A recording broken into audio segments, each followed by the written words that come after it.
రామరాజు వాళ్ళ బావ లోపలికి రాగానే వాళ్ళ అమ్మాయి అయితే తేనా అనైతే తీసుకుంటూ ఉంటుంది. అలా అందరూ కంగారుగా ఉండడం చూసి, "ఏమైంది? ఏం జరిగింది? అందరూ అలా ఉన్నారు" అని చెప్పేసి రామరాజు అయితే అందరి మొఖాలు చూసి గమనిస్తూ ఉంటాడు. ఇక "ఏం లేదు నాన్న" అని అన్నా సరే, "లేదు ఏదో జరిగింది. ఎందుకు అందరూ ఒకేలా అలా ఉన్నారు ఏం?" అని అంటూ ఉంటాడు. సాగర్ అయితే టెన్షన్ పడుతూ ఉంటాడు. ఇక రామరాజు అయితే గుచ్చి గుచ్చి అడుగుతూ ఉంటాడు అందరిని. అలా అడుగుతూ ధీరజ్ అయితే ఇంట్లో ఒక రూమ్‌లో ఉండడం చూసి అలా చూస్తూ ఉంటాడు.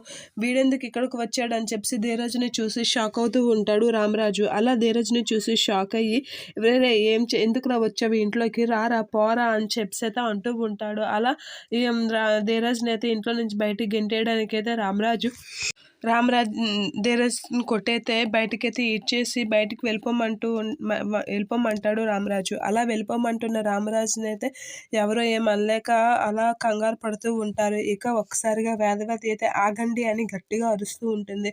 అలా అరగానే రామరాజు షాక్ అయ్యి అలా చూస్తూ ఉంటాడు వేదవతి కసి. ఇక ధీరజ్ కూడా షాక్ అవుతూ ఉంటాడు. ఏంటి మా అమ్మ ఇంత కోపంగా మాట్లాడుతుంది మా నాన్నతో అనేది అనుకుంటూ ఉంటారు. ఇక సాగర్, చందు వాళ్ళందరూ అయితే వాళ్ళ అమ్మ ఇచ్చిన రియాక్షన్‌కి చాలా షాక్ అవుతూ ఉంటారు. ఇక అందరూ వాళ్ళ నాన్నని ఎదిరించడం చూసి షాక్ అయ్యి అలా ఉండిపోతూ ఉంటారు. ఇక రామరాజు అయితే ఏంటి వేదవతి ఇంత కోపంతో రగిలిపోతుంది అని చెప్పేసైతే రామరాజు అయితే అలా చూస్తూ ఉండిపోతూ ఉంటాడు.